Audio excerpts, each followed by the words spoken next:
Good evening, Good class. evening. We're real behind, so we're just going to start with the aims. Our aims. First is to help you find and know Yahweh, our Elohim, as he really is and actually exists.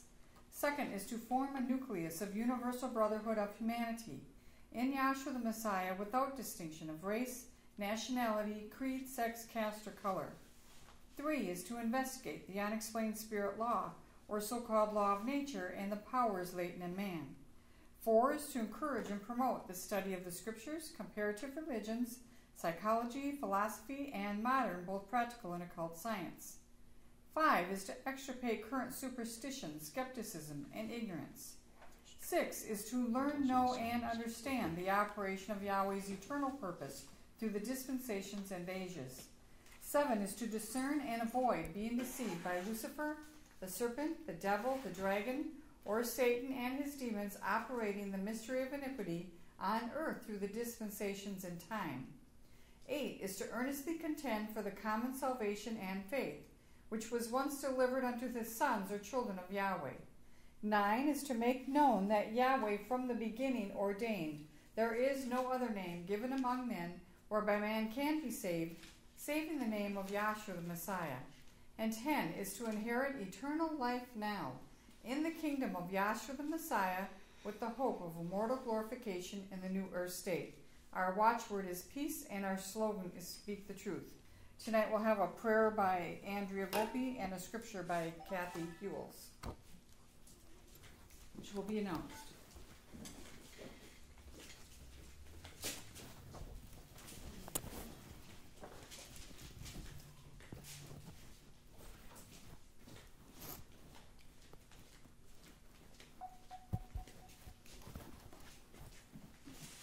Let us all bow our hearts and our minds. Thank you, Yahshua, for bringing us here once again. Thank you for keeping it right in the front of our minds how important knowing the truth is and how much of a gift it is. And thank you so much for giving us that gift. Thank you for the gift of our brethren and for your precious love and mercy. In your precious name, let us all say, Hallelujah. Hallelujah. All right, for a scripture reading.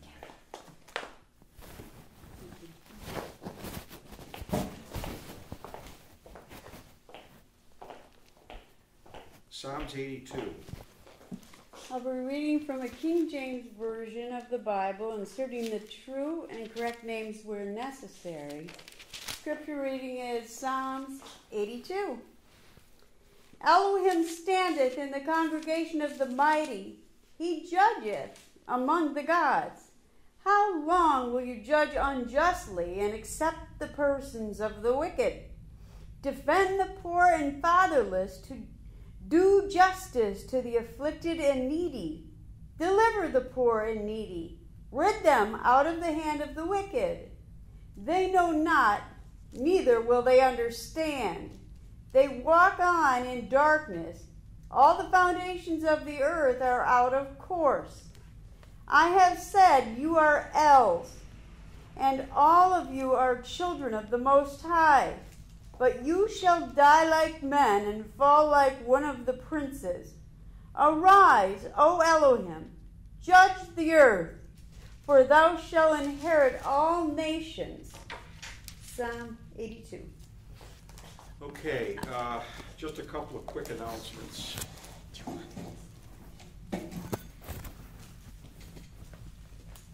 Sorry for getting started late. We bought a new computer this week and it arrived today. Carl brought it over. Oh yeah, I wasn't looking when I put it on, and I pulled the Bruce. Anyhow, we just got a new computer, and we're hoping that this will solve our problem with our sound cutting in and out. However, the battery that I put in here, we're hoping. We thought possibly our other battery that we charge up all the time may have been getting weak. So we put a battery in here that we only used a couple of times. It's not a rechargeable. So if we should have a sound issue tonight, it could be this battery, but I will then switch the other battery in it that I charged yesterday. Because the other battery, what we used the other night, may have actually started running out of juice, and that's why it was going in and out. So But that shouldn't affect that mic. That mic does not run on a battery. So anyhow, we're trying to get out these technical glitches so we can make this class available for whoever wants to view it.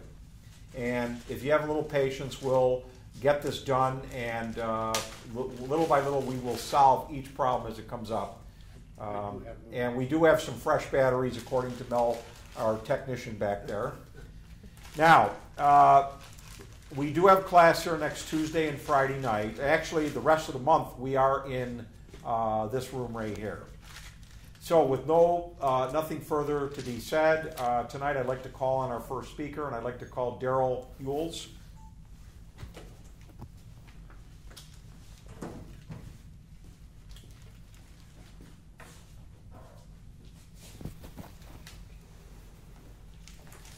Good evening. Good Good evening. evening. It is a pleasure to be here. It does, I think everybody can get a little frustrated sometimes with the Ustream stuff. But it is good that we have that to go out to people that can't make it to class. And I think that I was less frustrated. I've been less frustrated since Kathy and I got stuck at home and we were able to watch it because we appreciated it more after we were able to take advantage of it. And I think it's a good thing to have. True. There's a word that's supposed to go out here, you know? Yep. And it is supposed to go out. And there's a reason that we're here, and there's a reason that we do everything that we do. I was thinking about, I know we've been talking about judgment, but, you know, we wouldn't know anything if Yahweh didn't just give this to Dr. Henry Clifford Kinley and he given him a vision and a revelation. You know, he had the vision, and then he had the revelation also. He had the vision downstairs, and he actually was taken upstairs, you know, showing forth, not that you have to physically go upstairs, but showing forth the idea that, you know, there's an elevation that has to take place. And then he was given the revelation also. And, you know, it doesn't stop there. That wasn't the end of it. He gave him a vision and he gave him a revelation, and then he asked him something, didn't he? Yes. And he said, what are you going to do with this, right? Right. See, this isn't meant for us. This isn't meant for us to just get it for ourselves and then let it be. And I know we don't get it like Dr. Kinley did. But this is true. This is true all down through. I mean, we're not supposed to have this knowledge and not share it with somebody. That's right. That's the point of it. And you know, yeah, think about that when we're looking at Ustream and being here. And I'm not saying all this to defend Ustream. This has actually been on my mind without the Ustream part of it. Because, you know, there's so many different levels of looking at things. You know, we talk about judgment.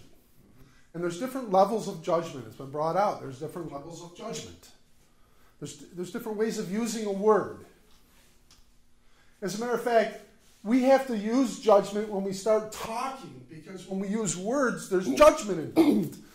I mean, you use a word like judgment. You know, it says, you know, don't judge. Then it says you can judge, you can't judge. All of those things are in the book. Right. And we've been talking about them.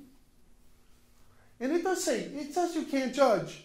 You know, Yahshua said it, but it says don't judge in the fulfillment too. Romans 14. Paul says, do not judge your brother. So he's not meaning it in this. I mean, you have to look at how we're saying things. There's different levels of looking at things. And we get caught up in all of that. And I think it sort of like reminds me of, you know, I think it was Carl that was talking about, you know, taking a slice versus looking at the big picture. And looking at what, you know, it's funny that minister, you know, mentioned that, you know, you're not seeing things in the context. Because the truth is, he doesn't see them in the context, in the right context. Because he has no clue of the big picture. And that's another thing.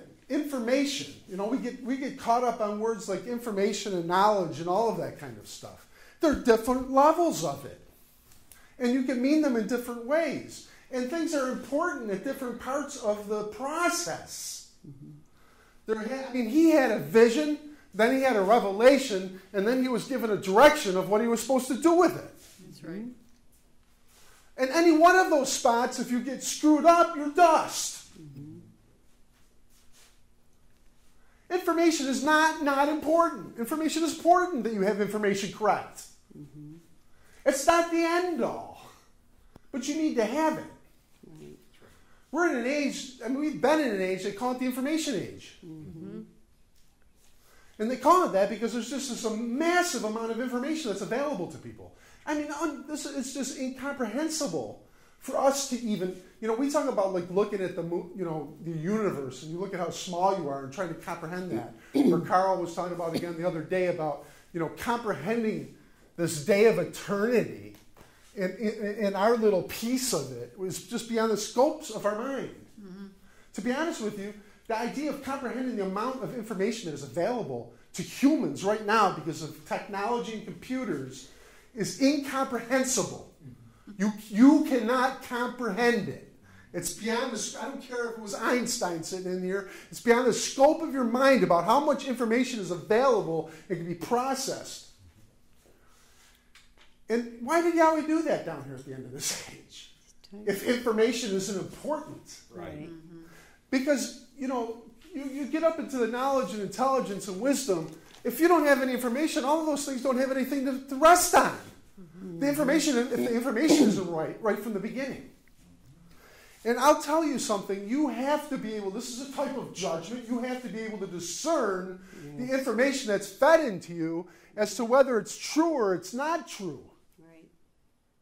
And there has never been a time in the history of mankind that has become more difficult to do and more important to do than it is today, from a physical point of view. Because the amount of information that is out there on the internet, let's just say there's more bad information than there is good information out there. There's more lies out there than there is truth out there. And you go out, you could go on the internet and find you could get support for any argument you want to make. That's the truth. I remember when I was working as a computer technician at Alfred State College, we had this young intern that came in, and we were talking about, we were fixing computers, and we said, get the keyboard and get the mice. And he said, no, mice isn't the proper plural for mouse, for a computer mouse. And we're like, no, it's not? And he's like, no, it's not. He said, mouse is not what people think it is. They didn't name it a mouse, he said, because it looks like a mouse. He said it's an acronym. And he told us what the acronym stood for and went on the internet and found the acronym for mouse. Sounds great. Go ahead and believe him. I did not. I've been working with computers a long time. I said, let's continue to research. Let's find the guy who actually invented it and termed it, because he had something to say about that, because people were arguing that. And what he said was he named it after a mouse because it looks like a mouse and it doesn't have an acronym for anything. That's what it's called, and the plural is mice. Not mouses, not mises, or mousei, the Latin. But he was able to go out there and find something that would tell him that would support his argument. The problem is, there's a lot of things. I've talked about this before. I don't want to get into it too much, but you need to know what source to go to. There's bad sources and there's good sources of information, and it's not easy to decipher from a physical point of view. When people do papers for college, you have to use sources to support your argument. You are not allowed to use any source. Just any source, Not just any source is allowed. The higher up you go in education, the less allowed it is. They will tolerate it when you're working on your associates or your bachelor's, putting some websites in there. They don't even want a website the higher up you go. Website is not considered, now there are websites that they're accepting because they're publishing like peer-reviewed articles on the internet, so if it's a peer-reviewed article. But that's one of the big standards, peer-reviewed in the science world. Because a peer-reviewed article is an article that's been put under scrutiny, that's why. And I'm not saying they're all good and accurate, but for the purpose of if you're going to find something, you're probably better off using that as a source than using Wikipedia. Oh, yeah. See, people use Wikipedia as a source all the time. Wikipedia, you could go on and enter something in Wikipedia. Anybody. That's how it works. People go on in the internet. I'm not saying it's not valuable, but you need to know how to judge the truth from a lie. And I'm not talking, I don't care about Wikipedia, and I don't care about the internet. That's not why I'm talking about it. Because it works the same way for Yahweh. He wants you to have the true information. Well, hopefully he wants you to. You don't, and he has his sources that are considered reliable, and those are the sources you want to use when you talk about Yahweh.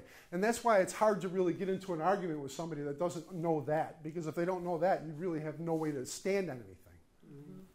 So, but you need to have accurate information in the beginning, or you're going to be lost all the way out. Right.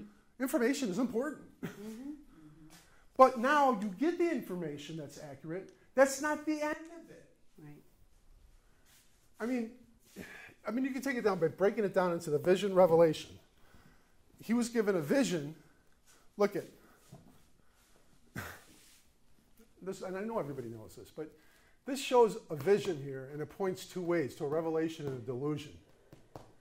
You could almost equate the vision to information. And then you have to have an understanding of the information, either an accurate understanding of the information, or you're going to have an inaccurate understanding of the information. The same vision will have a revelation and a delusion, depending on which one Yahshua chooses, and we can get into that, but I'm not going to. So, I mean, you have the information, but then you have to understand the information. And I'm saying that even goes beyond that in terms of what are you going to do with the information? Which I was bringing up with Dr. Kinley. And you can find that in the book. I mean, it's in the book. The disciples, when Yahshua resurrected and he instructed them to go out and teach. He didn't just tell them this stuff for them to sit around and say, oh, cool, I know this. It didn't end there. We have a responsibility. And there's a responsibility from a physical point of view. Get that scripture. And I was trying to get with Kathy, too, because I'm pretty sure when he asked, Peter had denied him 3 times, and he told me that. And it seems to me, after he resurrected, he asked Peter something again 3 times. That had to do with teaching or feeding or something like that. Feed my, yeah. Do you want Matthew 28 first before Sure. Peter? Okay. Matthew 28, 19 and 20. Go ye therefore and teach all nations, baptizing them in the name of the Father and of the Son and of the Holy Ghost, teaching them to observe all things whatsoever I have commanded you. And lo, I am with you always, even unto the end of the age. So he instructs them to go out just like he instructed It's Dr. John Kinley. 21:15. And then also Peter, after the resurrection, he gives Peter a similar instruction. Go ahead. 15. John 21:15. So when they had dined, Yahshua said to Simon Peter, Simon, son of Jonas, lovest thou me more than these? He saith unto him, Yea, Master, thou knowest that I love thee. He saith unto him, Feed my lambs. He doesn't stop. He does that multiple times. He saith to him again the second time, Simon, son of Jonas, lovest thou me? He saith unto him, Yea, Master, thou knowest I love thee. He saith unto him, Feed my sheep. He saith unto him the third time, Simon, son of Jonas, lovest thou me? Peter was grieved because he went unto him the third time, Lovest thou me? And he said unto him, Master, thou knowest all things, thou knowest I love thee. Yahshua said unto him, Feed my sheep. And there's a number of things you could do with that verse. But right now, what I'm focusing on is the fact that he was telling him that there's something that you do with this knowledge. And there's, just like there's a lie and a truth, you could take knowledge and you could use it for good or bad, even from a physical point of view. It's been done through the history of man. It's been done that way. Knowledge is powerful. Information is powerful. Dennis talked the other day about having classification, being what was the word you use? You're not at the right pay grade. You're not It's above your clearance. Clearance. All of those words. You know, those things usually have to do with the type of information that's available and how sensitive that information is. And the more sensitive the information is, the higher clearance you have to be able to have access to it. Because there's power in information. There is from a physical point of view. Now, it's not the information by itself. It's not the information alone. And the information could be used for both a negative or a positive thing. And hence you have people that try to get information to spy or bring down things or to tear apart something or to ruin something. And you have people that want information so that they can build something up. An example of that is, I could tell you that from a personal point of view. Even personal information is powerful. I don't remember if it was Carl or Dennis. Somebody was talking about, Dennis was, about how you don't know, I think it was Dennis, you don't know everything about your spouse. You don't know everything about people. You know, they say in psychology and stuff, we have like circles and like layers of circles, and people are in these different areas. And you reveal more intimate stuff the closer that somebody is to you, but there's stuff that nobody gets to. Right. So there's stuff that you don't even get to, and that was brought up too. Now, the reason why that is because if we give people that information, that's power. There's a power in somebody having that information. And so when somebody is in a job like I'm in, where I work with people where they're revealing intimate things, there's a strong power that's involved in that. And there's strict rules to not let you use that information to hurt someone, because you can do that very easily. And I'm telling you, that is not exaggerated. It is not exaggerated in the least, and I have seen people that were misused and abused by people that weren't professional and didn't do what they were supposed to be doing with that information and that power that they had over somebody. That information really gives people power over people, because you know people's vulnerabilities and you can take advantage of those vulnerabilities. And there are people that do that.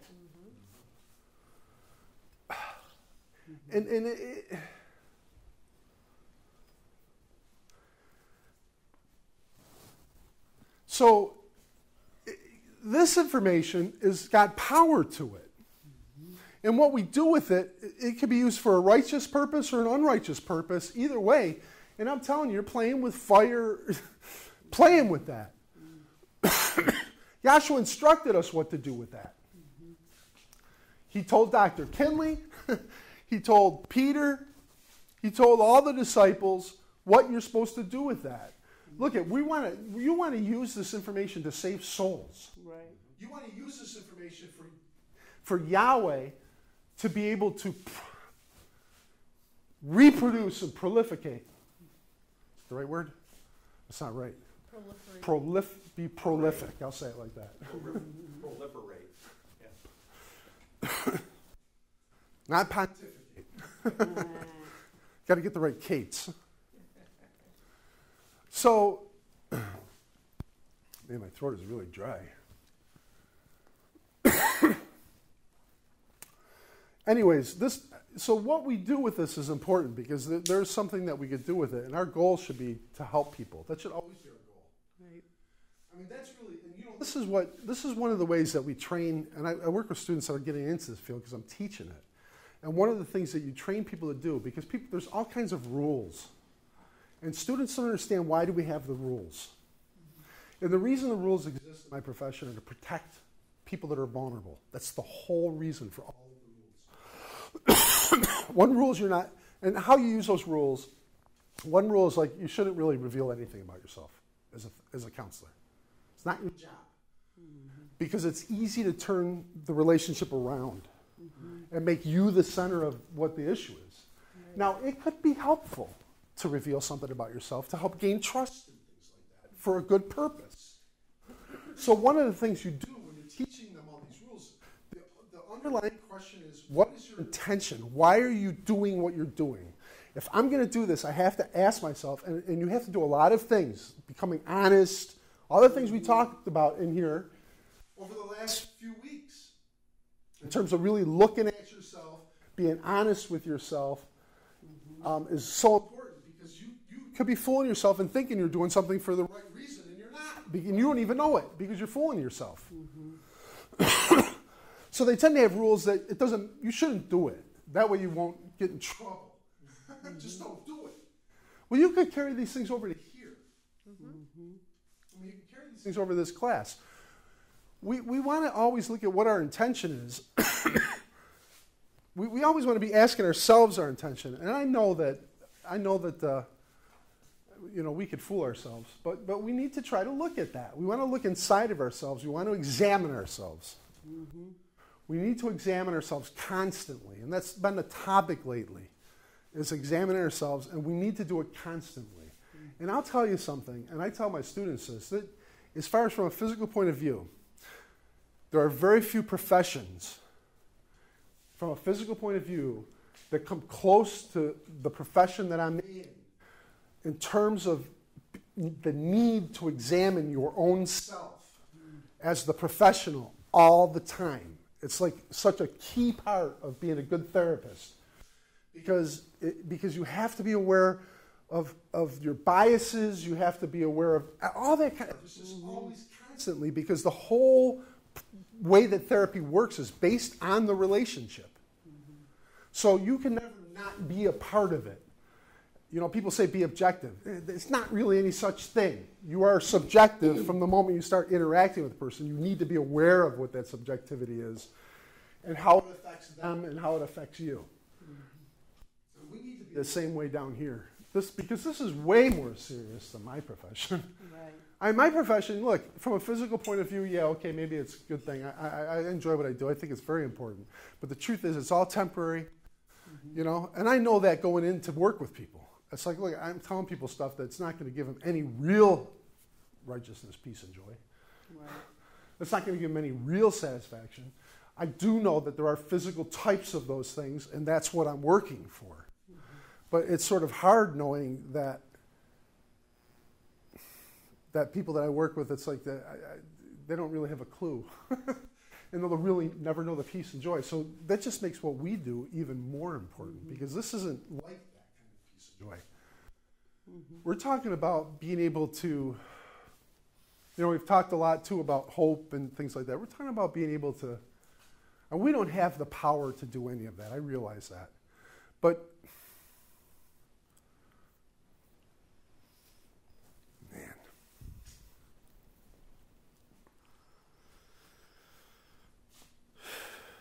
there's so many thin lines that we have in this class and in this teaching. It's like, you know, I could tell you, you don't really have the power to save or lose a soul. And at the same time, I could tell you, look it, you don't want to be responsible for someone losing their soul. and it's such, and they're both good statements. There's nothing wrong with either of those statements. And I guess it's like looking at that whole pie instead of the slice again. Because, look at Yahweh is pure spirit.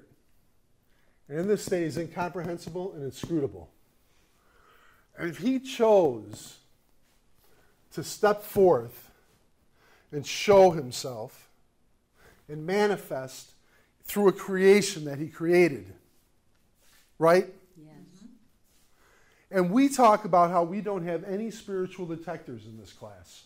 You know, in a sense, we're physical beings. We're stuck with these physical bodies.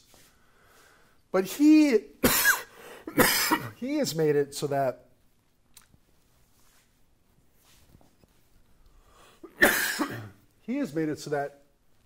his who he is manifested in everything that he made. Now, even before he created all this, he created that, right? First thing he created. We're talking about how the begotten and created, and that's the first thing he created, as far as the creation goes. And it's got a purpose of showing who he is. I mean, the whole purpose of him existing is to show us who he is. That's the whole purpose of him. Yep. And everything he does is doing that. Yep. Even though he doesn't want it to be that way, he doesn't have, it's just the way it's done. Mm-hmm. So you have two mysteries, it's been brought out, not two spirits, but two mysteries that are working, are manifesting through this creation at the same time. And Yahweh set it up so that it's going to work a certain way, that this unrighteousness is going to really help glorify his righteousness because of seeing the contrast. Right.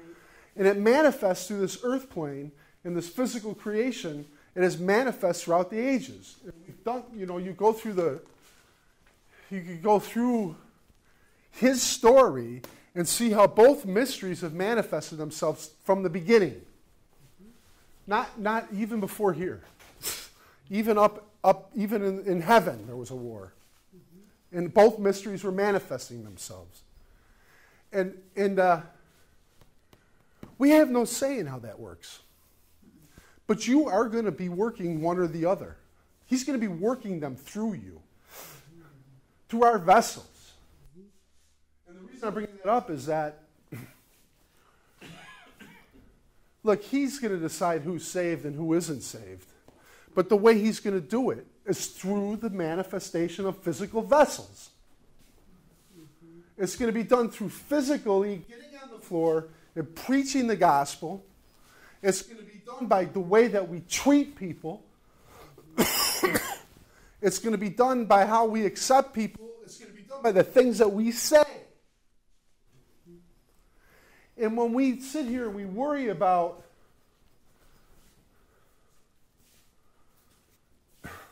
other things people could say with predestination, and I know it seems like you come back to that a lot lately. Look at if you say, it doesn't matter what I do because it's predestined anyways, that's an example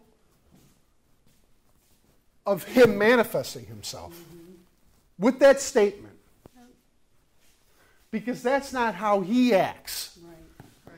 He doesn't say, it doesn't matter what I do or say, it's predestined anyways. This guy, he loves to tell you, it doesn't matter what you do or say because it's predestined. See, he doesn't want you to care. He wants you to care. Right. Now, you might not be able to help it that you're saying that because he predestined you to. But, if you are meant to be his son, somebody pointing that out to you will cause a reaction in you that will make you think about what you're saying and have an effect. And as people have talked about your conscience and everything else. Because that's how it plays out. It's got to be talked about and it's got to be said. It's like when one of them got up on the floor and said, Yahweh's all in all, and that's all, and sat down. Kinley said, yeah, that's right, but you got to break it down. It's got to play out. So, we don't want to be the one that doesn't feel that prick.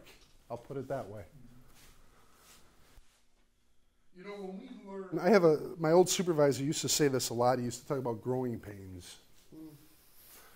Because I don't know, men tend to feel growing pains more than women when they're growing. Boys, males, more than females, because the females physically usually grow more gradually for a longer period of time, and the men have stronger spurts. It does work both ways. I'm generalizing. People that have my stature typically had very serious growing pains. I'm telling you, I had growing pains that were so bad I thought I was dying when I was young. And I had a friend that they actually had to put in a body cast to try to slow down his growing because it was happening too fast. And his body had a problem with it. But I had physical pain, and I would just be in so much pain, and I was a wuss anyways. And my mother would take me to the doctors, and the doctors would say, it's growing pains. It's natural. That's what you're going to feel because your body's growing, and it hurts. And my supervisor, he used to talk about that psychologically you have growing pains. That when we learn things, it hurts. Especially psychologically, when we learn things about ourselves, because that's what you're doing psychologically, is you're learning something about your inner self. Maybe a little bit about those reins that we were talking about yourself. And those pains are painful in their own right and in a different way. When we learn something, there's a shift. In education, they talk about a shift that you have in the way that you're thinking. What causes that shift to happen is we have this idea of what the world is. And then something presents itself in our life that doesn't fit with our idea of what the world is. And it's sort of painful because it forces us to give up something that we don't want to give up. But reality forces us to, if we have any kind of intelligence. It doesn't always, obviously. But what happens when we learn something is the reality sort of forces us to give up what doesn't fit anymore. This doesn't fit. How do I believe this? It doesn't fit anymore. An example of that from a worldly point of view, I don't know if anybody ever saw American History X. There's an example of it. It's a good example of it. Ed Norton was a racist, severe racist. In the beginning of the movie, very violent scene where he kills a guy with his boot on a curb, ends up in jail, and his whole reality is broken down in jail. I mean, that's what happens in that movie. Because he meets these guys that he's idolizing that are racist, and they're not even really racist, and they care more about, none of the ideals are right. And then there's this black guy that shows him compassion and everything. It doesn't fit with his reality anymore. And he has this dramatic change in who he is and what he believes. That's what has to happen to us down here. I mean, we have to give up that part of us that is just our theories, concepts, and opinions. And it's a very difficult thing to do. Probably the hardest thing to do. Much harder than the physical death. Having to be able to say, I really am wrong. I mean, really wrong. Not just in what I thought I knew or what I thought I understood, but in who I am. Right to the core, to the reins that Yahweh can judge. Anyways, we want to. We really need to listen. I want to say with an open mind. I want to say that we need to be willing to look at ourselves. I guess that's the part that I think we have the hardest time. I don't want to say open mind that we'll accept anything that anybody says. I don't mean it that way. There's so many different ways you could say things, and we can get so tripped up and caught up in those kind of things. I thought, I was thinking about people talking about thinking outside the box. Now, from a physical point of view, thinking outside of the box isn't necessarily a bad idea because we have paradigms that get us stuck. And the idea of thinking outside the box is to get outside of that paradigm, and maybe you'll come up with some new ways of looking at things. Somebody mentioned, thinking outside the box down here is not good because you don't want to think outside of this box. And that's a great point. But the thinking outside the box, why it's still good even down here is what we want you to do is think outside of your box. Yeah, really. Not his box. That's the box we want to get into in our thinking. We want to think outside of our boxes that we brought in with us. Those boxes we still need to get outside of. And I find in coming down and listening and being with the brethren and all of it leads to those growing pains and life changes that I'm still going through and I need to go through. And I think they're so important for us to grow in the Spirit and to just love being at one and you add 1 mint, because that's really what our goal is. And anytime we can help somebody else to do that, it doesn't matter if it's Yahweh's purpose or not. You know what? It's Yahweh's purpose is for you, if you are a son, to help people do that. Whether they get it or not, that's his purpose. You help them do it. If they don't do it, they do it. It doesn't matter. It's like the watchman. That's between them and Yahweh. But you know, and when you have knowledge, and I don't mean it in the one way, but when you have something that you could share with somebody else, not sharing it is a crime. I mean, it's criminal. It's criminal from a physical point of view. If you have something that could save everybody's lives and you keep it to yourself, I mean, that's criminal. I don't mean there's a law written like that, but it's criminal if you think about it that way. And we have spiritual gifts to share with people, and it's criminal not to share them with the intent of helping somebody. And that's how people want, how the gifts should be used. If you have a gift to speak, it should be done with the intent of helping somebody. Right. If you have a gift of I don't know, any of them, charity, or a gift of judgment, whatever the gift is, the gift should always be used to help somebody. It can be used to hurt somebody, but we want to use it to help people down here. That's right. That's what we want. And I'm glad that there's vessels that Yahweh has done that with, because if he didn't, then I wouldn't even be here. So I'm just thankful for that and grateful. It's always a blessing, I would even say, to be able to share something about Yahshua, and all praise and honor go to him. There's no place else for it to go. I can change them.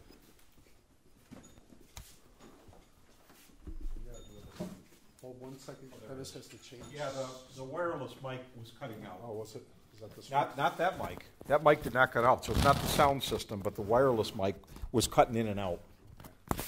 And I'm not sure if it was a fault of the battery or there's a fault with the microphone system itself. So I'm gonna try the one I charged. Oh. That guy's Just was throw in it a at little hard. Kathy. She'll be okay. She's a tough broad. Okay, we're going to try this one now and see how this one performs. But yeah, the mic, unfortunately, this wireless system here, luckily that was picking him up. While the mic would cut out on this, that mic would pick him up. But this one, of course, is when it works, is clear. So I'm going to try to see how this will work now.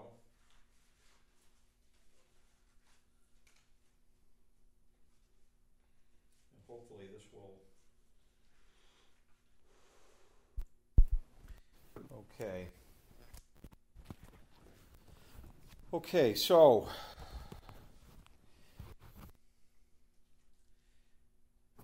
Vicky.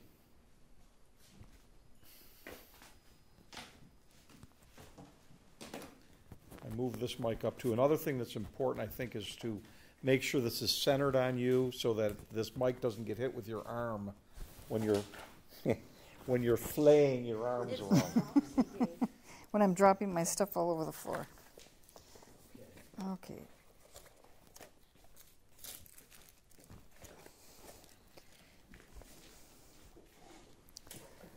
Thank you. I enjoyed what Daryl said. And, you were talking about not sharing information is criminal. There was just a case in the news. 2 people had gone to trial. There was an incident where there was a shooting, and I don't know the whole beginning of the whole story, but there was a officer-involved shooting. You guys might remember this from the news. It was local, and it wasn't that long ago, where an officer was killed. And the guy that was doing the shooting was killed in the gun battle, but there were 2 other people involved that were there in the building, and they were put on trial because they didn't warn the cop that the guy was there shooting him. And so it was a criminal offense to not share information that could have saved his life. So that's an example of information. And you know, you think about that story about the where they buried the seeds. You gave them talents. Yeah. Mhm. Gave them talents. Yeah. Do you know where that is? Yeah, Matthew, I think, right? Matthew 25, I believe.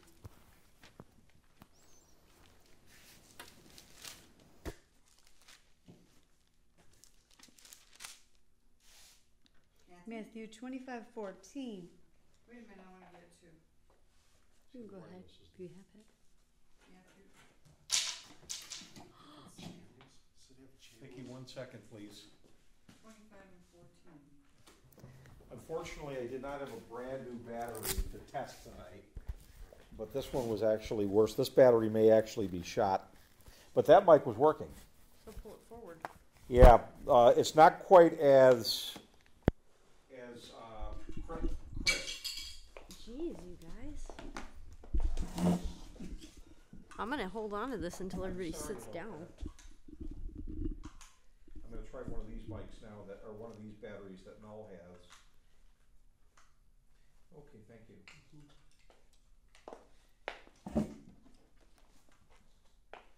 But the other mic continues to work. That one continues to work.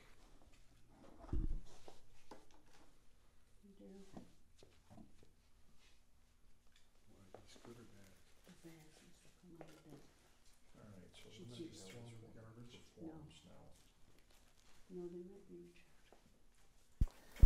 Okay. Well, that light looked like it went out completely right from the get-go. Well, that might be a dead battery, Mel. That light It's a went brand out. new one. I mean, that light went out immediately. After it turned on for 2 seconds. Sure it's on. So this might just be a battery issue. I don't know if that'll be any better. The new batteries? Those types of Pull that for a minute, Vic. sound systems are very You ready to delicate. catch this? The wires break easily. I used to use that tape for my These things school. are not easy to get in and out of here, I'll tell you. Which is the plus and which is the minus. This one goes on the minus. Usually it has a mark on them that tells you plus and minus. Picture Well, when it's- you You don't know, but I mean the battery, I know. Right. Let me see this one, because it'll be the same. Okay, the plus is the smaller pole. I'm sorry for this interruption, but if we don't have a battery that is reliable, and this isn't sitting in there well. Yeah, let me help you. You know, it's popping in and out. You're putting it in wrong. Flip it. That's what Wait. it's supposed to be.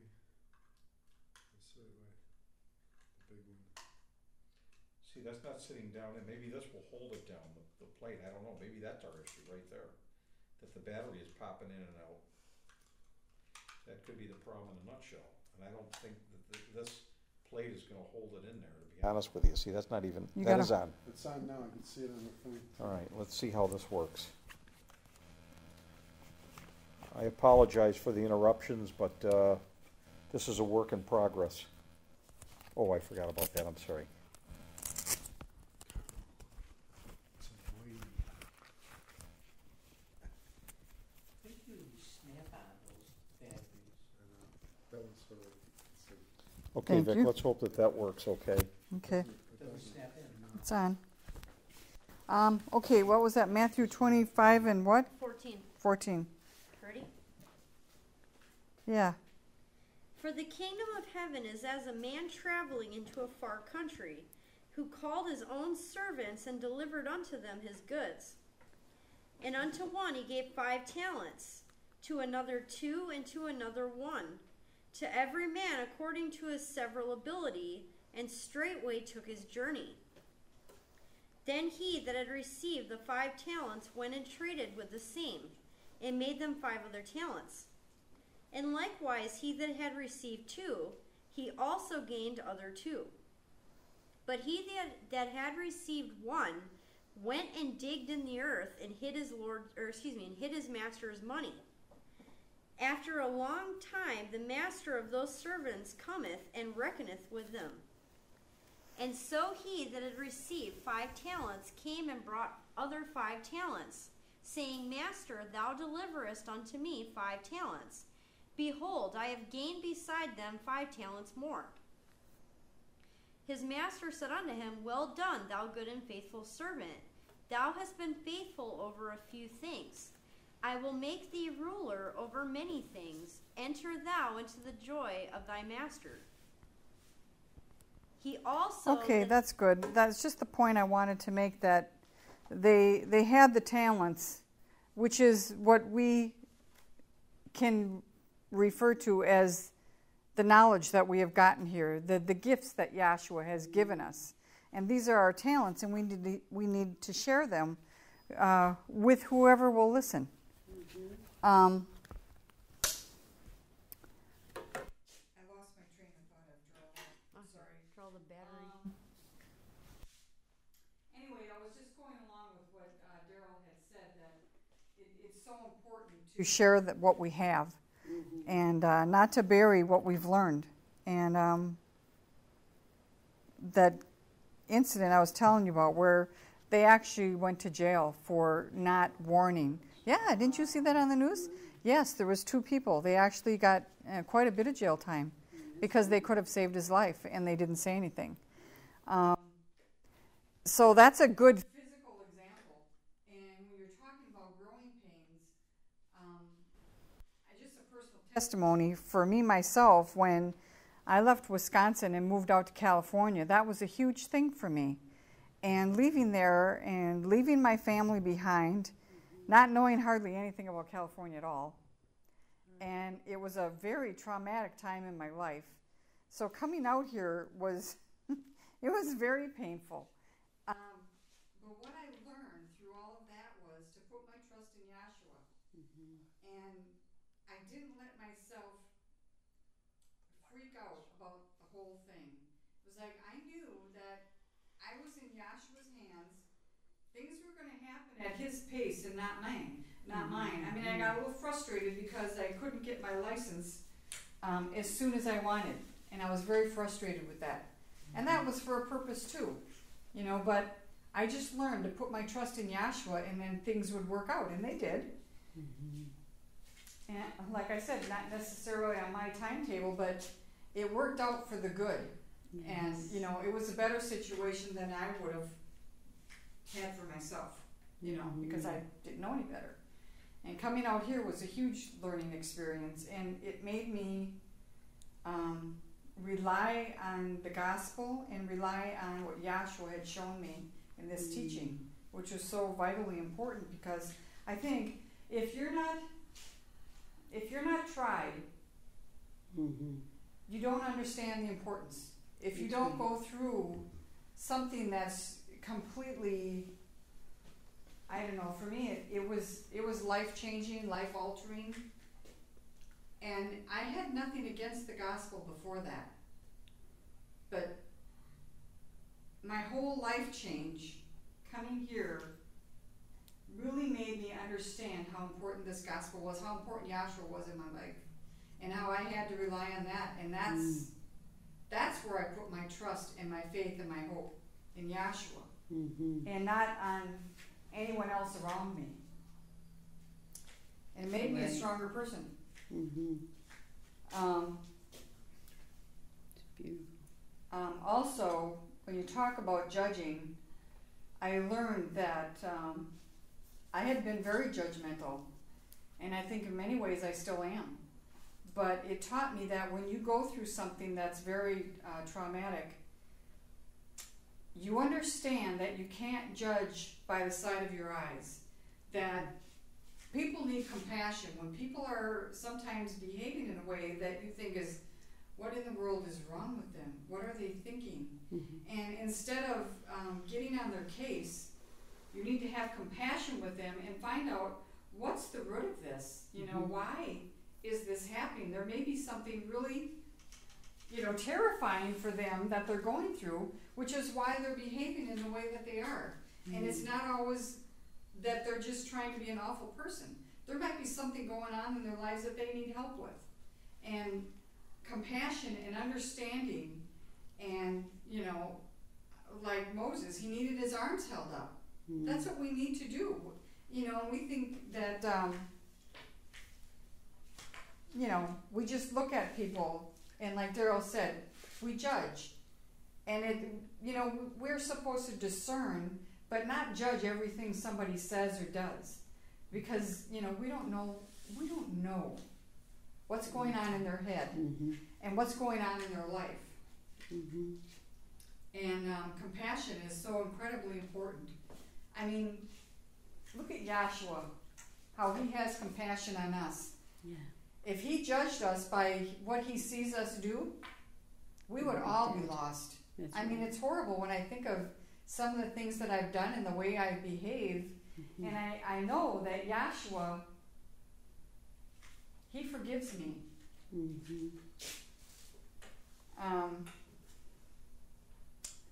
What was the scripture reading? Can we go back to that? Psalm 82. Psalms. I don't know that I can Psalm look at 82, that. 1. Elohim standeth in the congregation of the mighty. He judges among the gods. How Yes, long? Wait a minute. He's the only one that has the power Right. and the right and the understanding to do the judging. That's right. Okay, go ahead. And how long will you judge unjustly and accept the persons of the wicked? Defend the poor and fatherless. Do justice to the afflicted and needy. Deliver the poor and needy. Rid them out of the hand of the wicked. They know not, neither will they understand. They walk in darkness. All the foundations of the earth are out of course. Okay, wait a minute. Where it says here, defend the poor and the fatherless, that's talking about the people that they don't know their father. And they're poor in their understanding and their knowledge and the information. They're poor in their understanding about their father and what they actually need to know. And it says, do justice to the afflicted and to the needy. Deliver them. Rid them out of the hand of the wicked. Because if you have not had the opportunity to have this being brought to you and taught to you, there's no chance. There's no chance. And the hand of the wicked, because like you were saying, Daryl, he wants us to be confused. He wants us to justify what we do and what we say and to keep us in darkness. He wants to keep us in darkness. He doesn't want us to know Yahweh. That's He doesn't right. want to be us to know our Father. Okay, keep going. I have said, you are elves, and all of you are the children of the Most High. But you shall die like men and fall like one of the princes. Arise, O Elohim, judge the earth, for thou shalt inherit all nations. Okay, That's it. yeah. Yeah, we've just been working a lot with judgment and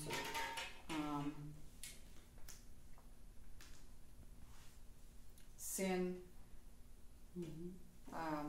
What was the other things we were working with lately? Sin. I said that. Oh. Sin. Thank you. Honesty, examining yourself. I don't have anything else to say. I'm just so thankful that Yahshua has shown me anything, and I'm glad to be here. You know, our class is getting smaller and smaller, and it's scary. Yeah. And I'm just so glad that he's allowed me to take a place and sit here and be part of this class. Andrea?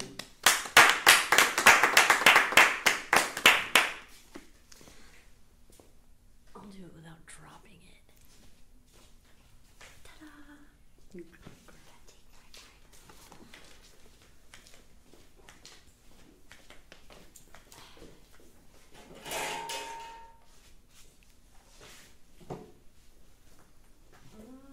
Can we read Psalm 82 again since it's only eight little verses? Sure. Psalms 82, start 1. Elohim standeth in the congregation of the mighty. He judgeth among the gods. How long will you judge unjustly and accept the persons of the wicked? Defend the poor and fatherless. Do justice to the afflicted and needy. Deliver the poor and needy. Rid them out of the hand of the wicked. They know not, neither will they understand. They walk in darkness. All the foundations of the earth are out of course. I have said, ye are Els, and all of you are the children of the Most High. But you shall die like men, and fall like one of the princes. Arise, O Elohim, judge the earth, for thou shalt inherit all nations. I like this, even though it's so short. I don't know if I've ever read it before, but it's cool because he's defending the underdog in this chapter, the poor and the needy, the people that don't have a father, gathering back to him, the lowly or the meek or the downtrodden, however you want to look at it. And what was I saying? He stands in the congregation of the mighty. And how long will you justly unjudge and accept the persons of the wicked? And we know that you're not supposed to respect people or be a respecter of persons. I think that came out wrong the first time. You're not supposed to disrespect people, but you're not supposed to hold them in high esteem because they're a dean or a president or, somebody that speaks well on the floor or anything like that. And we're talking about discerning. You really do need to have the gift of discernment to be able to hear what people are saying on the floor, because I know that there have been times when I heard people from the other camp speak. Certain people, I don't remember who, I don't remember where, doesn't really matter, but it was so close to what we teach that I was like wondering, why did they think Elohim's right? Why did they think this? You know what I mean? So it is important because, especially as we get closer to the end, Satan's getting better at veiling himself and harder to detect. Like I was explaining, my friend Dina just found out her stepdad has cancer. He has lymphoma.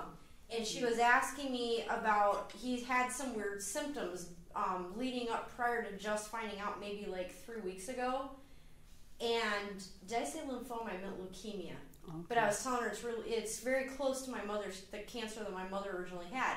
And I was explaining to her the way that cancer hides itself in your body is because it looks like your own DNA. And she didn't know that. So I was explaining to her how it uses the body's DNA as a mask so that it can continue growing off the blood and everything else. And Carl could probably do a way better job than me, but very basic. So that's a principle too, that this cancer is going to be able to get in the body and hybrid in the DNA as well, and make it look exactly like a perfect mimic. And we have the example in nature with the monarch butterfly and the viceroy moth, exactly. And there's other things too, because we used to watch a lot of videos. Probably late 90s and stuff, we used to watch a lot of science videos in class all the time. And they were kind of fun. Like when you're in school and you're done with homework and they finally put a video in, we get to watch roots, you know what I mean? So we watched one on mimicry one time, and there were some pretty interesting creatures that I never knew existed from watching these. I think they were Discovery or Nat Geo, right, Dad? We watched a bunch of, I remember we watched one about dolphins. We watched one about what happens to your body when you're pregnant. We watched one about what happens when you're dying from old age of natural causes and stuff. They're very interesting. But always in the creation, you always have a principle of mimicry going on too. Yes. And a lot of times, to give it the opposite contrast too, sometimes they have a hard time catching serial killers because there's people out there that are so sick they're trying to take the credit for somebody else's kill. We've heard stories about that where they convicted somebody and then found out that wasn't who it was this person or whatever. You know what I mean? So both sides of the coin. I mean, Satan, he sits there and tells himself, I'm like the Most High. That's mimicry right there. You know what I mean? And he looks like an angel. He flies like an angel. He has light like an angel. So if you were to see him versus another angel, how would you know the difference? You know what I mean? And we only have our blueprint of being in class. That's how we know the difference. Because it's like earlier when Kathy and I were joking around about singing Bohemian Rhapsody. She'll be in key and I won't. You know? If you can't tell from your eyes, you will know from hearing the judging that a key is wrong or a tune, something is off. You know? Like when I was saying, I've heard these people from the other camp go give a lecture. They didn't even say Dr. Kinley. They used Yahshua. And I'm like sitting there wondering, how are they wrong? But there's always a little tweak in there somewhere. You know?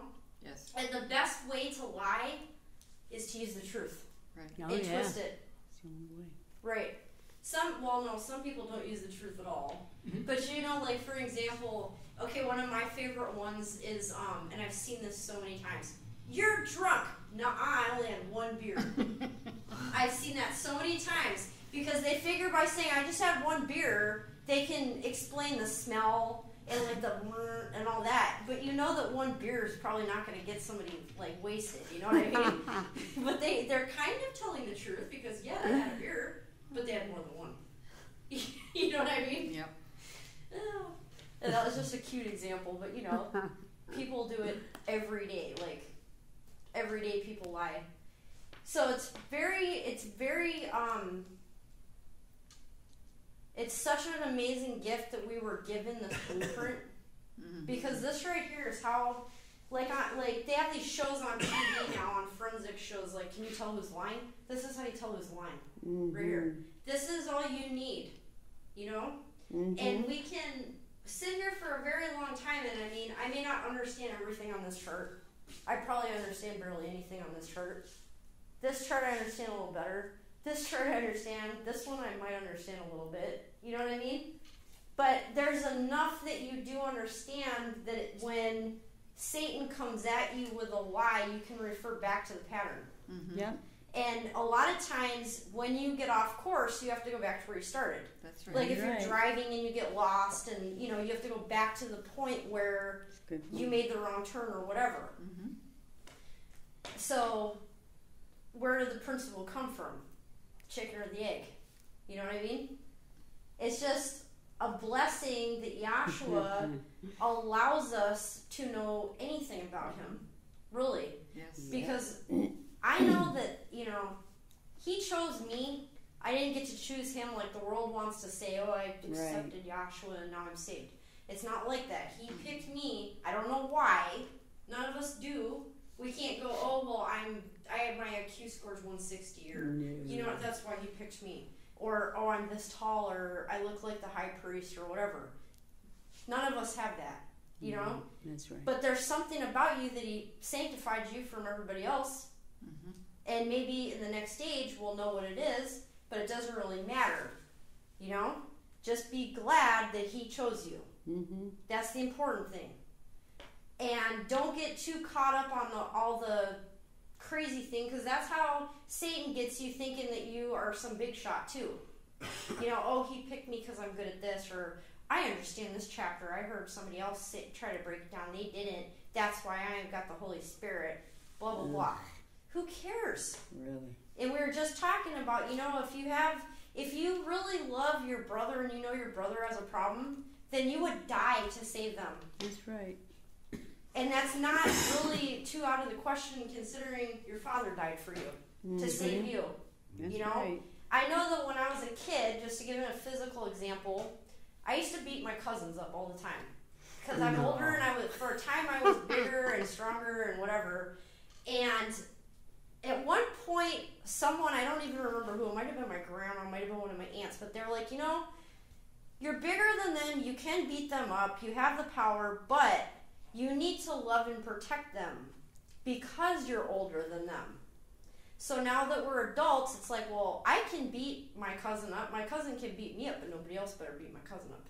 Right. Because I'll jump in. Yeah. You know what I mean? And it's physical family is only here to give us an example of our true family. So I think about that all the time, about like the bond that family has, or the bond, like I work on base. I see the Marines, I see the bond they have. One of them will rip you off, and you'll ask them, where'd that kid go? They won't tell you. Just like the little kids, which one of you stole the gum, and they won't say, they both get the spanking. You know what I mean? It's just, it's such a blessing to have Yahshua, and I don't even want to think about where any of us would be without him, because that's a very scary thought.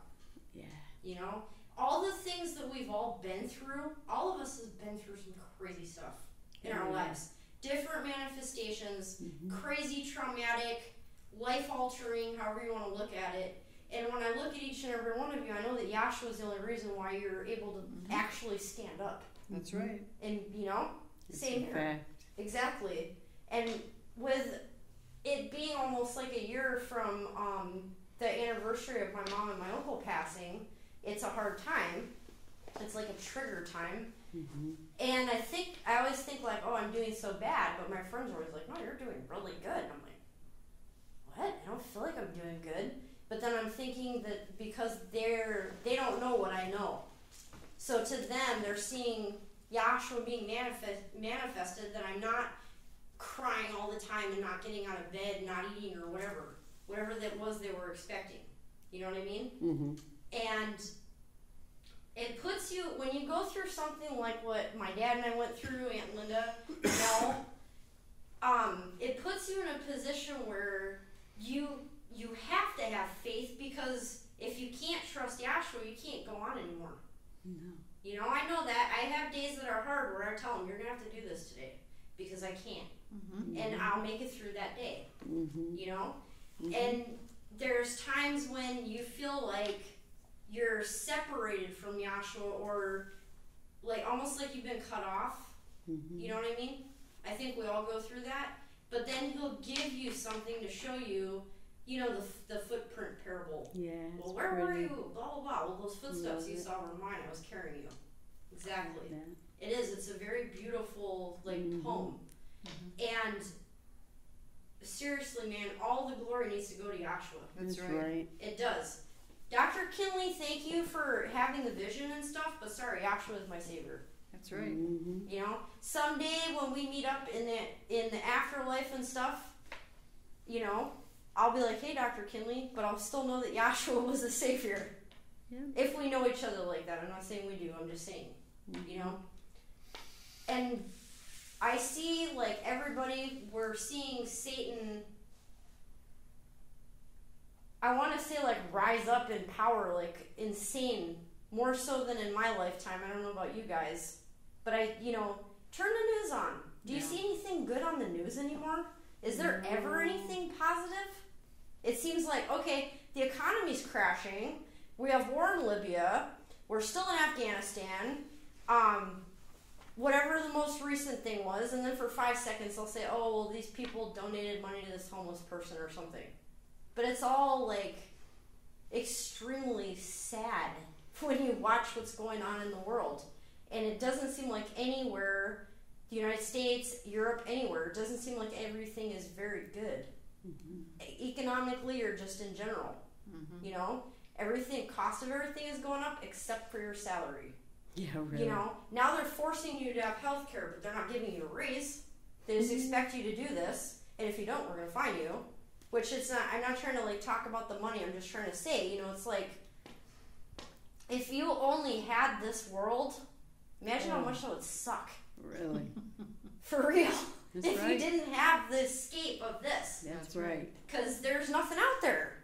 And it's getting so much more corrupt and sick as time goes on. The stuff you see on the news, like crimes, the things that like for example, for a while there's a rash of little kids getting taken by pedophiles and wind up murdered, or now it's like people going and strapping bombs and blowing up a bunch of people, like the Boston Marathon and everything, the Colorado shooting.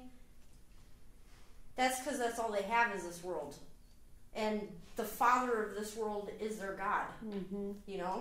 And it's just such an amazing contrast. Like Daryl was saying, the only reason why he's here is so that he can know this one. That's true. Because this has got to be the complete opposite of this. Right. It can't work any other way. There can't be anything similar in between the two besides the mimicry coming from the mystery of iniquity. But Yahshua is righteousness, peace, joy, love, intelligence, knowledge, all these beautiful attributes. And when I look at the world, and I don't mean like nature, but the beauty is gone. Yeah. I'd love to turn the news on and see something happy, that somebody did some amazing thing, found a cure for cancer, or helped kids dying of leukemia or whatever. But unfortunately, no, I don't. That's not what I hear when I turn the news on. And it's just, a lot of times when I talk to Yahshua too, I'm always asking him, because I know that for myself, I don't know how I got off on this tangent, guys. I'm sorry. It has really nothing to do with Psalms 82. I know that a lot of times when I ask something for myself, I'm asking for my own selfish reason. Like, oh, I messed up, get me out of this situation, or I need money, or, I need this, help me out. Please stop me from being psycho, something. But I know that when I pray for my brother, I know the prayer is answered. Because it's not selfish. It's, your family. And you would never, I would never want to not be proper in Yahshua's eyesight for my brethren. And I think about that all the time. That if you know that you love your brethren, that's a gift. Yeah. And sometimes I don't know if I have a gift, but I know I have that. That's great. So, and I'm happy that if there's only 7 of us, I'm happy it's you guys. It'd be better you than anybody else. I don't mean from other classes or anything like that, but you know what I mean. It's we could have 5 of us, we could have 3 of us, we could have 2 of us, and we can still have a class. That's right. As long as there's, what is it? 2 in my name, 2 witnesses. Can you get that for me? I'll butcher it. It's Matthew 20, I believe. And I'm trying not to smash the mic into this.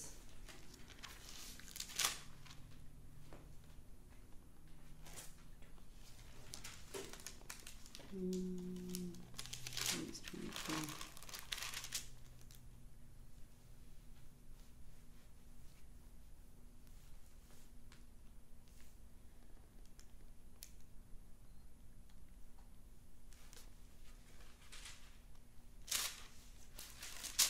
It's funny, we can't find it.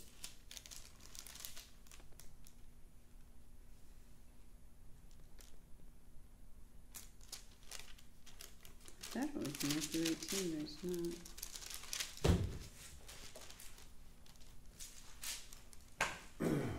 Alright, I'll get my strong. What are you looking for? Where 2 or more are gathered in my name, I am in the midst. Yep. I'll find you real quick. Just quote it, Andrea. It is Matthew I don't 18 wanna and butcher- 16. 1816? I thought it was Matthew 18. It's not the same thing though. No, it's not. It doesn't say midst there. No, that's not the one. Okay. Gather 2 or more gathered in my name. Yeah, because The 2 or I think more it's are wrong. gathered in my name, I am in the midst.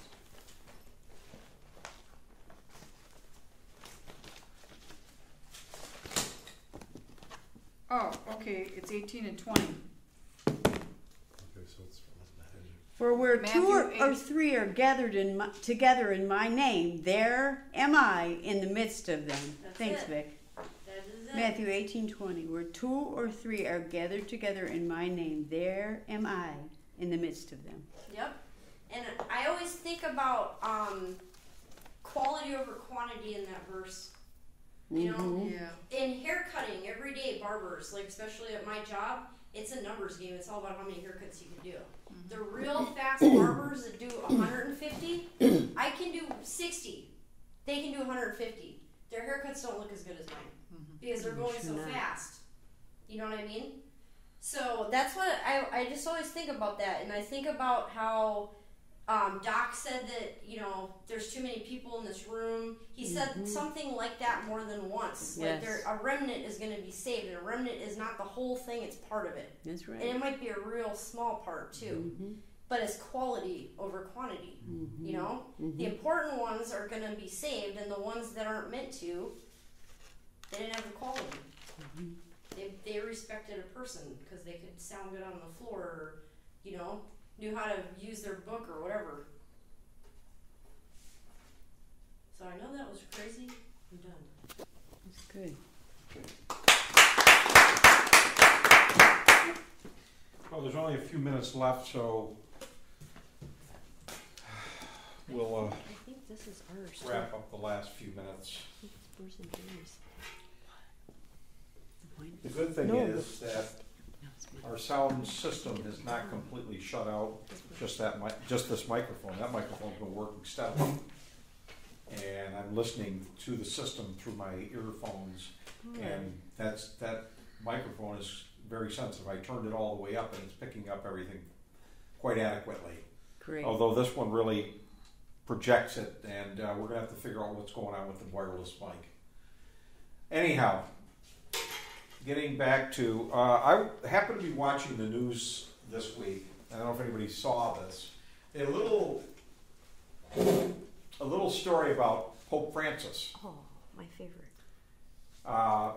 And he's talking about changing a lot of things within the Catholic Church.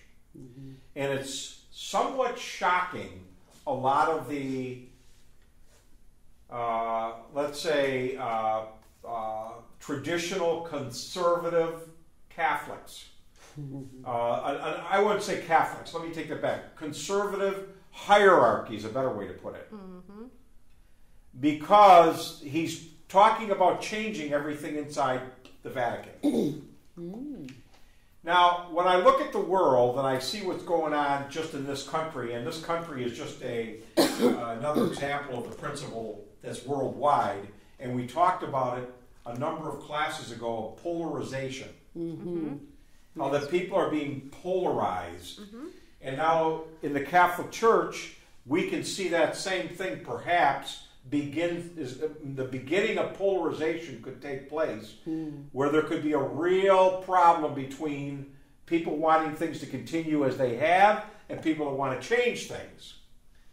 And those changes, as far as continuing the way it is, there is a clash there, and it's based upon how people perceive things in terms of whether they think it needs to be changed or everything is fine.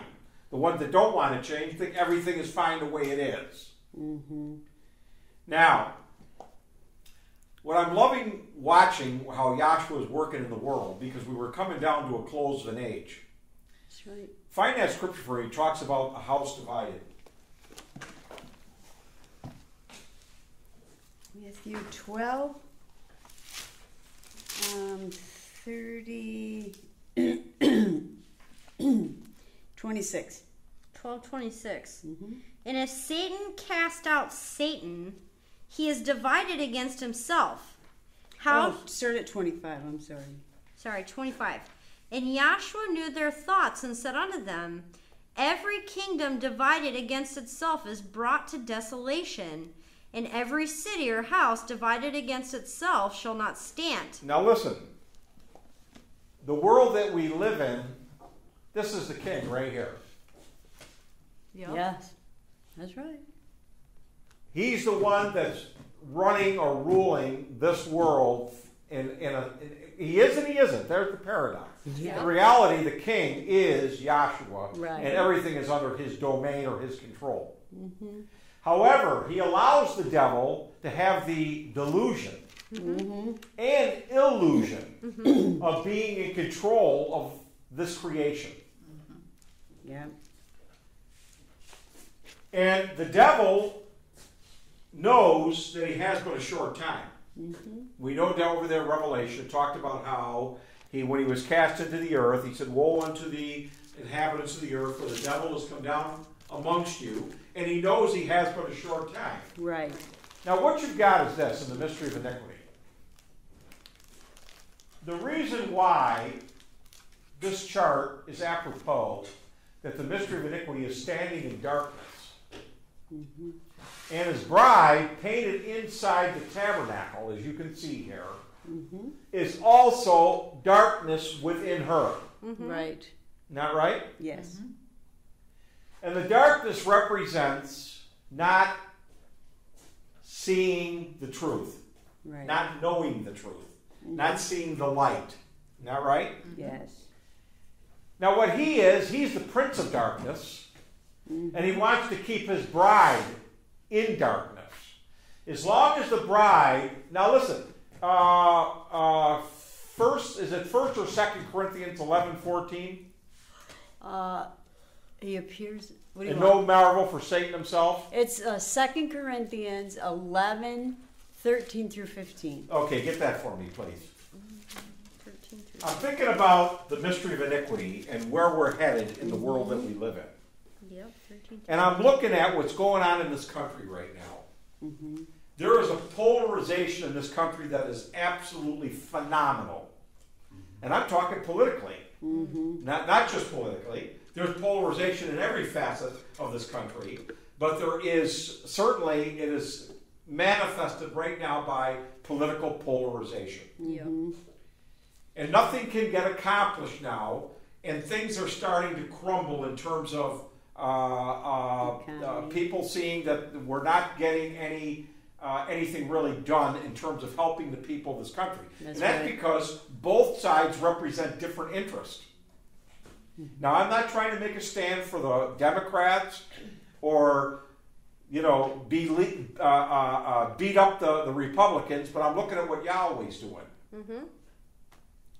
Because people want to get fixated on politics and not realize that Yahweh's causing these things to be brought to bear in the hearts and minds of men to illustrate how the whole world lies in wickedness. And that all the world is under the control and dominion of the mystery of iniquity.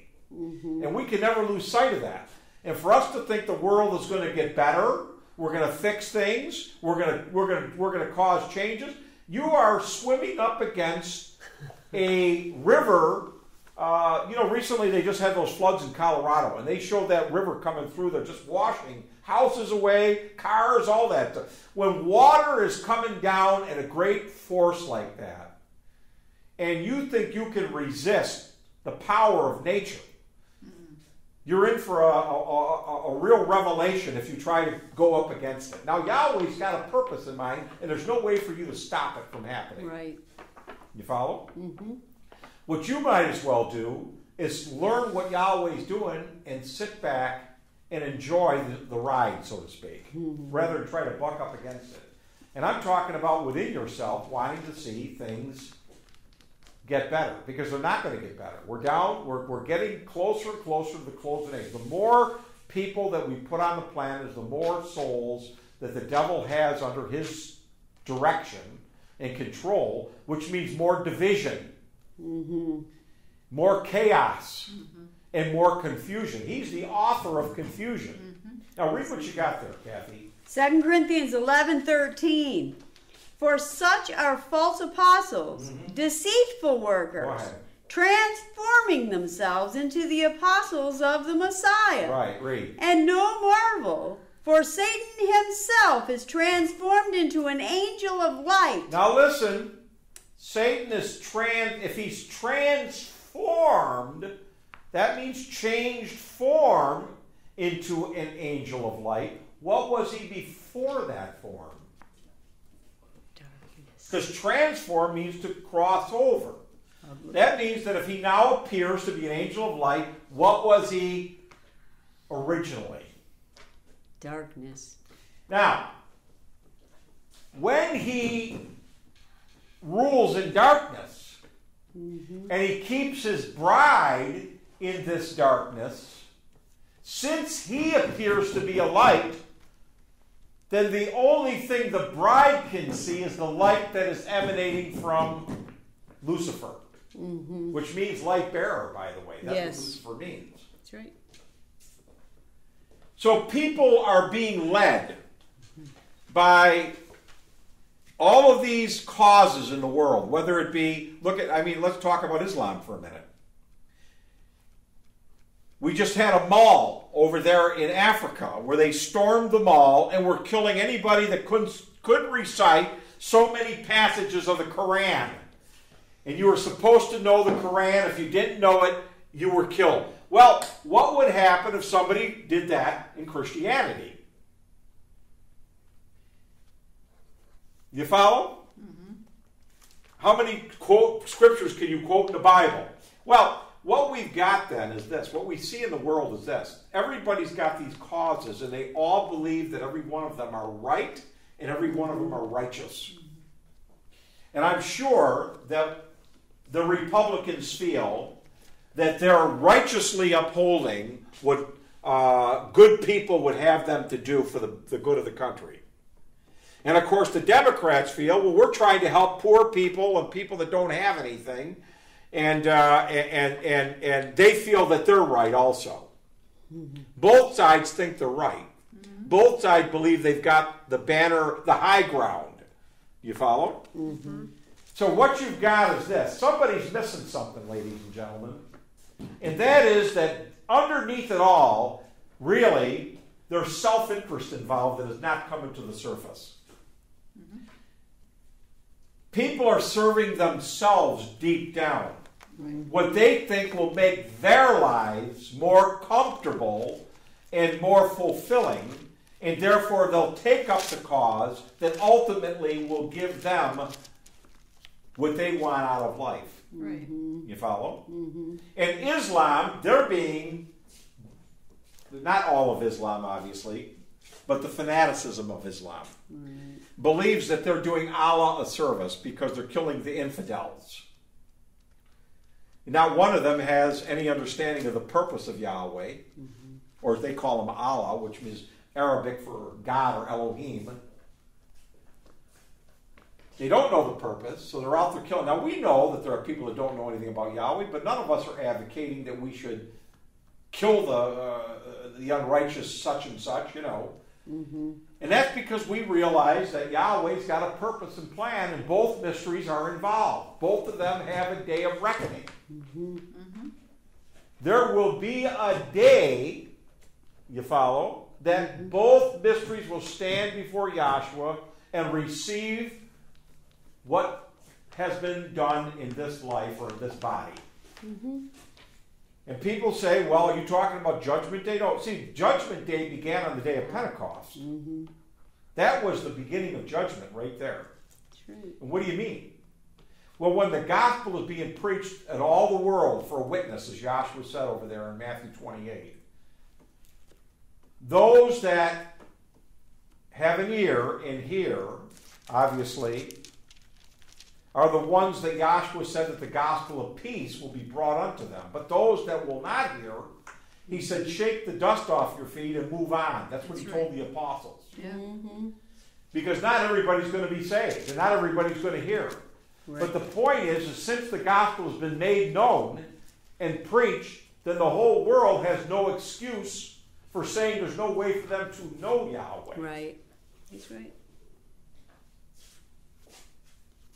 And so the day of Pentecost has been the judgment of the world. And at the close of this age, what we're going to see is sentencing. In other words, the pronouncement of judgment. Meaning, you know how there's, as a trial goes on, people are hearing the evidence that is presented, and at the end they present their verdict. Well, at the end, Yahshua is presenting the verdict because he's the judge and the jury. Well, what do you mean? He's the one that every soul is going to stand before, and you and I are the jury. Why? Because they're going to be judged by a jury of their peers. Those that have been in the flesh, that have so to speak, known the things of this life, and yet understand how people in the world have rejected the truth because they're self-serving their own interests. Now, one scripture I want to run to wrap this up. Go over to, it's either in first, I think it's 2 Timothy, where he said there are perilous times. 2 Timothy, the 3rd chapter. Yeah, starting at 1. This know also. All right, wait a minute. Let's let everybody get it. Oh, okay. Thought you wanted it fast. Go ahead and read it, Andrea. I don't have it. Start right at the top, first verse. Now? Yes. 2 Timothy 3:1.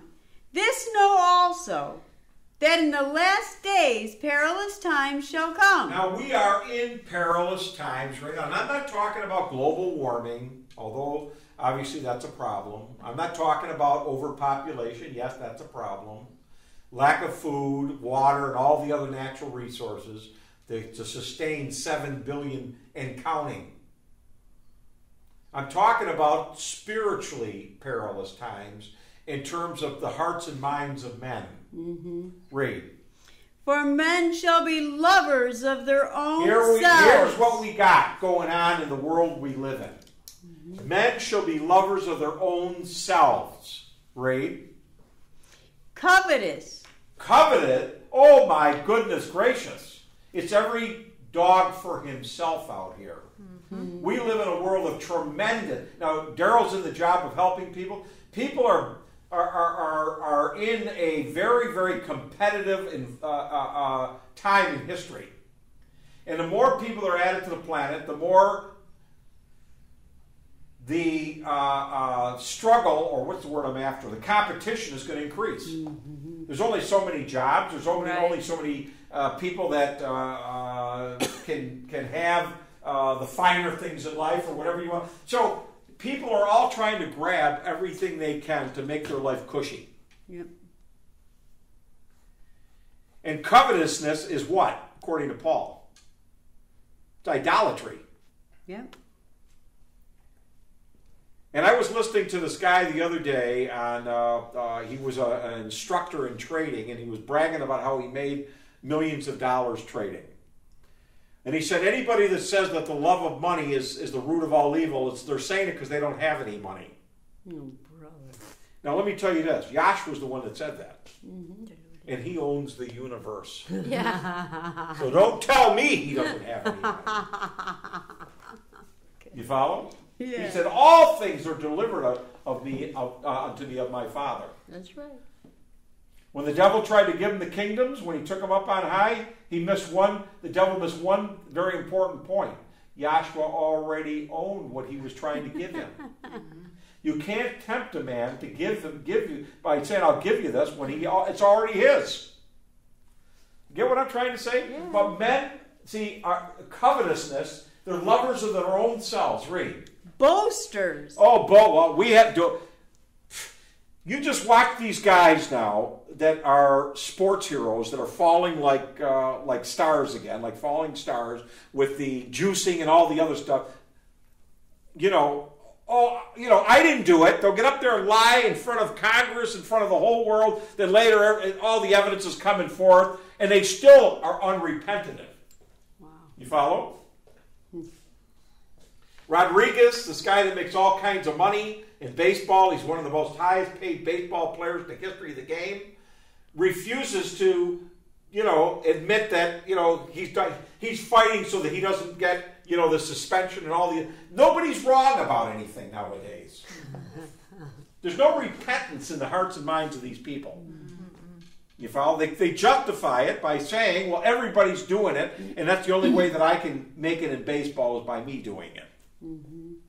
See? Go ahead and read. Proud, blasphemers. Oh, we got pride, blaspheming going on. Read. Disobedient to parents. Go ahead. Unthankful, unholy. And that's what we got. We got a lot of ingrates in the world today, especially in this country. Mm-hmm. We see a lot of people that have no gratitude for... I look at what they call the greatest generation, the people that during World War II. Mm. these people sacrificed everything to stop us from losing the war. Yep. And according to Rick, who's a very well-read historian, Yes. he said we came very close to losing that war, and people don't know just how close we came. And they had, I mean, the women were out working in the factories. Everybody was in the war effort, and people sacrificed a lot for freedom. Nowadays, people don't think it means nothing. It means nothing. They expect everything. They want everything handed to them. Right. We live in the world that the devil has created, ladies and gentlemen. Mm-hmm. And the only thing I'm trying to say by all this is simply this: not to give you an essay in how bad the world is, because we all deal with it every day, but to let you know that Yahshua's got something better. Mm-hmm. And you can never lose sight of what he has prepared for you, because that's what will keep driving you to continue on in the gospel. That's right. That he has promised us something that far exceeds anything we've ever known in this life, wherein lieth righteousness, where there is no unrighteousness, That's right. where there is no covetousness and beings that are lovers of their own selves, and all the things that we're reading about here. But the devil, all it is the creation is defining his own nature. And that's what the hearts and minds of men that are overrun by demonic spirits, that's why they're manifesting these qualities and characteristics, because they are defining that nature of the mystery of iniquity that rules them. Yes. And they don't even know it, because they're in captivity. They're ignorant. They're blinded of what's running to them, because being deceived means you don't know that you're deceived. Right. That's right. And that's why you ought to be thankful that you're down here, because Yahshua has brought you into the light where you are now a bride with the sun over your head, and you see clearly by the light what is reality, what is truth, and what is a lie. And even when you look within yourself, this bride can't look within herself because she's full of darkness. That's right. Therefore, she can't see the truth about herself. This bride, by the light shining in her, is able then to examine her own state and understand what is true righteousness and where she needs to be changed and, if you will, improved. You follow? This is the difference between the two brides. This one's unholy, unthankful, covetous, proud, blasphemer. This one here is humble, contrite, full of joy, full of thankfulness, courtesy, and kindness. All of this is the result of Yahshua bringing his bride into the light of the gospel. Mm-hmm. That's the only thing that allows you then to do that inspection within your soul and not be caught up in the things of the world. That's right. The world's a wicked place, ladies and gentlemen. If you expect the world to be fair, you're living in the wrong creation. Andrea and I talk all the time, and I tell her, hey, the world out there, I know we think that things that happen to us on the job and things it isn't fair. Well, yeah, that's true. But there is no fairness in the world because the devil's not fair. Right. And people are ruled by the devil, whether you realize it or not. That's why there's people stab each other in the back. Mm-hmm. They will crush somebody to advance themselves. Mm-hmm. That's what we see. There's no conscience. Their conscience is not ruled by love and by respect for truth and righteousness. And that's what we want to see eradicated within ourselves. We want to have a conscience that is sensitive if we make a mistake. We want to be able to come clean. Mm-hmm. We want to be able to do the thing that is right, not only because it pleases Yahshua, but because we understand why it's right now too. Because it makes sense to us now what is righteousness. Mm-hmm. You follow? We see the goodness in it, and we don't want to see ourselves full of that darkness that we once were in. That's right. So we're over time. So with that, we'll be here next Tuesday and Friday. So let's stand, and we'll be dismissed with a doxology tonight by little Miss Kathy Huels. Sorry. Dropsy.